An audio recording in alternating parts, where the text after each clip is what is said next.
Hindi na matanaw ang dulo ng pila sa ilang mga gasolinahan nitong Lunes, bisperas ng mega oil price hike.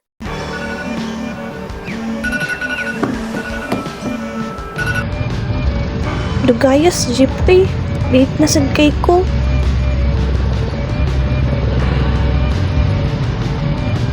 Atay! Paano magpuputi ka?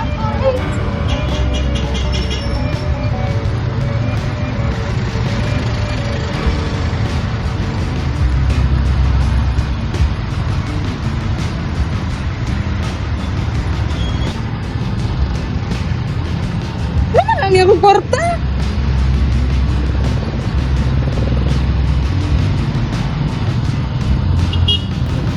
Itaas na po ng pamasahe.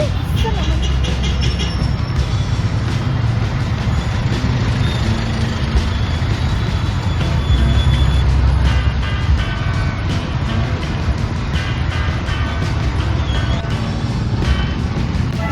₱96 kada litro. Hindi lang yan numero. Dalawang pagkain na yan na nawala. Sa Pilipinas, tuloy-tuloy ang pagtaas ng presyo ng gasolina. Umaabot pa sa 100 kada litro. Dahil sa National Energy Emergency, atensyon sa Middle East, hindi lang ito tungkol sa gasolina. Tungkol na rin ito sa pag-survive. Ipinapakita ng mass media ang katotohanan. Mga global na sigalot, kakulangan sa supply, at ang krisis sa Strait of Hormuz. Pero sa social media, iba ang paraan natin ng pagharap. Tawa, biro, memes. Ginagawa natin katatawanan ang sakit. Kasi minsan, yun na lang ang kaya natin gawin.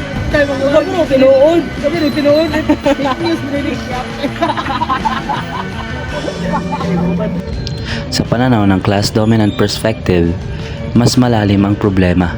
Hindi lang basta natural ang pagtaas ng presyo ng gasolina.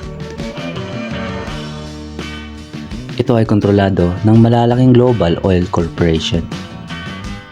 Habang ang mga ordinaryong Pilipino, driver, estudyante, commuters, ang nahihirapan.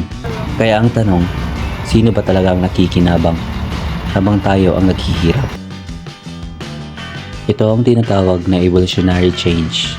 Unti-unting nagbabago ang ating pamumuhay.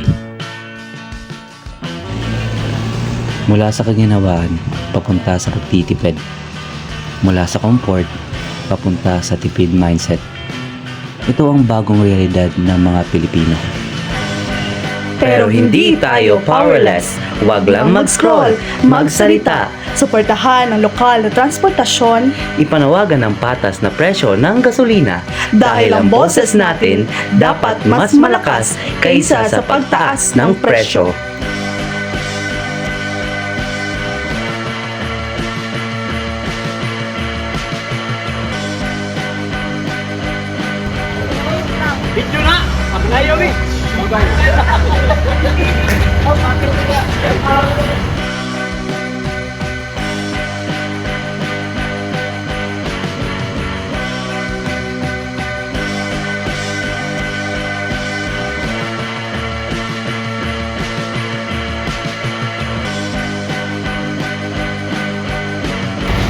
From viral posts to everyday conversations, the fuel crisis is more than an issue.